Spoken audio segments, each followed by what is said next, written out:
సంక్రాంతికి వస్తున్న ట్రైలర్ ని కష్టపడి బ్రేక్ డౌన్ చేయడానికి అయితే ఏం లేదు. దానికి రీజన్ ఏంటంటే అసలు ట్రైలర్ లోనే అంతా కూడా అరటిపండు ఒలిచిపెట్టినట్టు మనకి రివీల్ చేశారు. ఒక పెద్ద పొలిటీషియన్ కొడుకుని కిడ్నాప్ చేయడం, సో ఆ కేసుని సాల్వ్ చేయడానికి ఆ పొలిటీషియన్ ఎక్స్ ఐపీఎస్ ఆఫీసర్ అయిన మన వెంకీ హెల్ప్ తీసుకోవడం, ఆ మధ్యలో ఒక triangle love story between wife, ex girl friend and Venkatesh, ఇదంతా కూడా ఫన్. అది దా స్టోరీ. బట్ అయినా సరే ఈ ట్రైలర్ లో కూడా మనం మన ఇంటెలిజెన్స్ ని ఉపయోగించి ట్రైలర్ లో ఉన్న మైనర్ డీటెయిల్స్ ని కూడా ఫైండ్ చేసేద్దాం. Welcome back to movie done Telugu.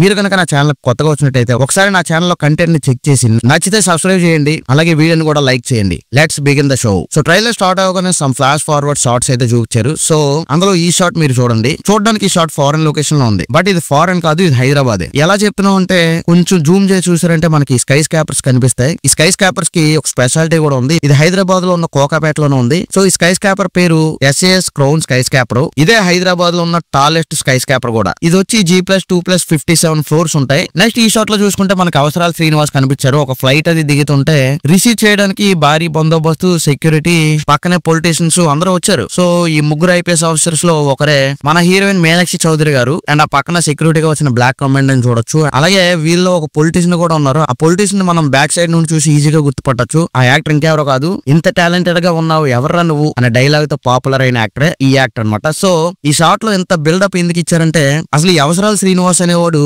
ఎంత ఇంపార్టెంట్ పర్సన్ అని ఎస్టాబ్లిష్ చేయడానికి మనకి ఇదంతా కూడా చూపించారు. సో అసలు స్టోరీ ప్లాట్ కూడా ఈ అవసరాలు శ్రీనివాస్ మీదే వెళ్తుంది. సో ఇతన్నే మనకి కిడ్నాప్ చేస్తారనమాట. స్టోరీ ప్లాట్ కూడా అదే. అండ్ నెక్స్ట్ ఏంటంటే ఈ అవసరాలు శ్రీనివాస్ ఇంకెవరో కాదు, ఒక పెద్ద పొలిటీషియన్ కొడుకు అని చెప్పాను కదా. ఆ పొలిటీషియన్ మనకి సీనియర్ నరేష్ అనమాట. సీనియర్ నరేష్ కొడుకే అని ఎలా చెప్తున్నా ఉంటే మీరు ఒకసారి ఈ షాట్ లో చూసుకుంటే నరేష్ బ్యాక్గ్రౌండ్ లో వాల్ కి అవసరాలు శ్రీనివాస్ ఫోటో అయితే తగిలించి ఉంది. అది కూడా కొంచెం బ్లర్ గా ఉంది, బట్ అది మనం ఈజీగా చెప్పొచ్చు అవసరాలు శ్రీనివాస్ అని. అండ్ ఈ షాట్ లో మనం చూసుకుంటే ఇది వెంకటేష్ గారి ఇల్లు అనమాట సినిమాలో. సో ఇల్లు కూడా ఖచ్చితంగా మన గోదావరి జిల్లాలో ఉన్న ఇల్లే అని ఈజీగా చెప్పేయచ్చు. అది కూడా మాక్సిమం వెస్ట్ గోదావరిలో ఇల్లు ఉండొచ్చు. ఎందుకంటే మనం కొంచెం జూమ్ చేసి చూస్తే మనకి ఈ బ్యాక్గ్రౌండ్ లో మనకి ఐస్ బాక్స్ ట్రైస్ అయితే కనిపిస్తున్నాయి. జనరల్ గా ఈ ట్రైస్ లో ఐస్ వేసి అందులో చేపలు అవి స్టోర్ చేసి ప్యాక్ చేసి కంట్రీలో ఉన్న మిగతా స్టేట్స్ కి ఎక్స్పోర్ట్ చేస్తుంటారు అనమాట. సో ఇలాంటి ఐస్ బాక్స్ ట్రైస్ అవి కూడా మనం గోదావరి డిస్ట్రిక్ట్ లోనే చూస్తాం. అది కూడా ఐస్ ఫ్యాక్టరీస్ లో చేపల్ని లారీలోకి లోడింగ్ చేసేటప్పుడు మనకి ట్రైస్ అవి జనరల్ గా కనిపిస్తుంటాయి. సో ఇలాంటి ఐస్ ఫ్యాక్టరీస్ అనేవి మన స్టేట్ లో ఓన్లీ గోదావరి జిల్లాలోనే ఎక్కువ ఉంటాయి. సో అది కూడా ఖచ్చితంగా వెస్ట్ గోదావరిలోనే ఈ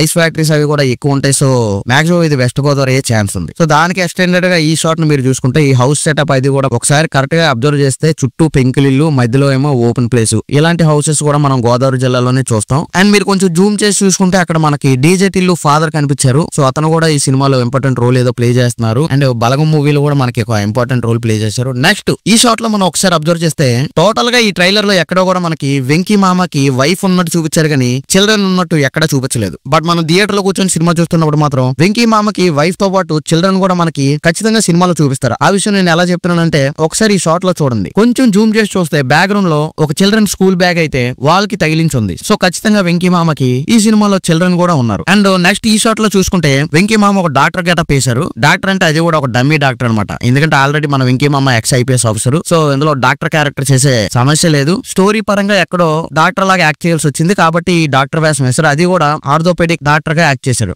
ఆ విషయం ఎలా చేస్తున్నాం అంటే కొంచెం మీరు జూమ్ చేసుకొని చూస్తే బ్యాక్గ్రౌండ్ లో నీ ఇంజరీస్ అనే బోర్డు ఉంది. సో జనరల్ గా ఎలాంటి అట్మాస్ఫియర్ అంతా కూడా ఆర్థోపెడిక్ దగ్గర ఉంటది. అండ్ ఆ పక్కన ఉన్న ఇంకొక ఐపీఎస్ ఆఫీసర్ మీరు చూసుకుంటే ఇతను కూడా ఫ్లాష్ బ్యాక్ లో మన వెంకీ మామ టీం అయ్యి ఉండొచ్చు. కాకపోతే వీళ్ళిద్దరి మధ్య ఒక టామ్ అండ్ జెర్రీ వార్ లాగా జరుగుతుండొచ్చు. సో ఎప్పుడు కూడా వీళ్ళిద్దరు సినిమా అంతా కూడా గొడవ పడుతూనే ఉంటారని నాకెందుకు అనిపిస్తుంది. అండ్ నెక్స్ట్ ఈ షాట్ లో మీరు చూసుకుంటే ఒక గుండాయన కనిపిస్తున్నారు. ఈ గుండాయన ఈ సినిమాలో మెయిన్ విలన్. సో ఈ గుండు బాసే మన అవసరాలు శ్రీనివాస్ ని కిడ్నాప్ చేస్తారనమాట. అండ్ ఈ షాట్ లో మనం చూసుకుంటే ఆ మధ్యలో ఉన్నది మన వెంకీ మామ అని ఈజీగా చెప్పొచ్చు. ఎందుకంటే ఆ బాడీ లాంగ్వేజ్ చూస్తే అర్థమైపోతుంది. అండ్ ఇంకో విషయం ఏంటంటే ఈ షాట్ కూడా మనకి ఫ్లాష్ బ్యాక్ సీన్ లో వస్తుంది. అంటే వెంకీ మామ ఐపీఎస్ ఆఫీసర్ గా ఉన్నప్పుడు జరిగే స్టోరీ అనమాట ఇదంతా కూడా. సో ఆ పక్కన ఉన్నది వెంకీ మామ టీమ్ మెంబర్స్. దీనికి ఎక్స్టెన్షన్ గా మనం ఈ షాట్ లో కూడా చూడొచ్చు వెంకీ మామ అండ్ టీమ్ కూడా ఎక్కడికో వెళ్తున్నట్టు కనిపిస్తున్నారు. సో ఇదంతా కూడా ఫ్లాష్ బ్యాక్ అని మనకి ఈజీగా అర్థమైపోతుంది. ఫ్లాష్ బ్యాక్ అని ఎలా చెప్పామంటే మీరు ఒకసారి అబ్జర్వ్ చేస్తే ఈ సీన్ లో వెంకీ మామకి గడ్డం అది కూడా ఎక్కడ లేదు. కాకపోతే మనకి ప్రెజెంట్ చూపిస్తున్న వెంకీ మామ సీన్స్ ఏమున్నాయో అందులో మనకి వెంకీ మామ గడ్డంతో కనిపించారు. సో ఇదంతా కూడా ఫ్లాష్ బ్యాక్ సీన్స్ అని మనకి ఈజీగా అర్థమైపోతుంది.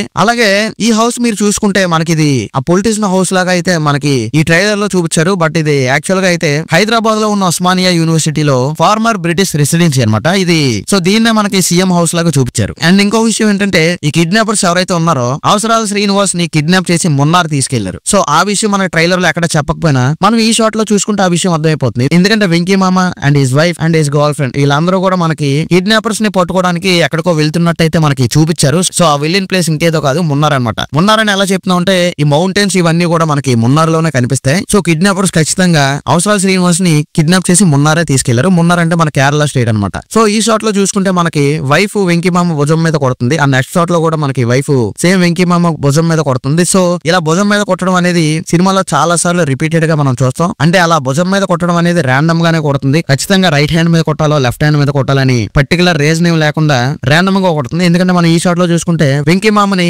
అతని వైఫ్ లెఫ్ట్ లో కొట్టింది. అదే ఈ షాట్ లో చూసుకుంటే మనం అతన్ని రైట్ లో కొట్టింది. సో ఇది ఒకటి మనం అబ్జర్వ్ చేయొచ్చు. నెక్స్ట్ ఈ షాట్ చూసుకుంటే ఇది క్లైమాక్స్ సీన్ అని మనకి ఈజీగా అర్థమైపోతుంది. సో వీళ్ళంతా కూడా కిడ్నాపర్స్ అనమాట. సో క్లైమాక్స్ లో ఒక ఫైట్ తో మనకి అవసరాల శ్రీనివాస్ ని కాపాడేసి సినిమాని క్లోజ్ చేసేసి శుభంగా వేసేస్తారు అనమాట. So that's it for today guys. ఈ వీడియో మీకు నచ్చినట్లయితే లైక్ చేసి మన ఛానల్ సబ్స్క్రైబ్ చేయండి.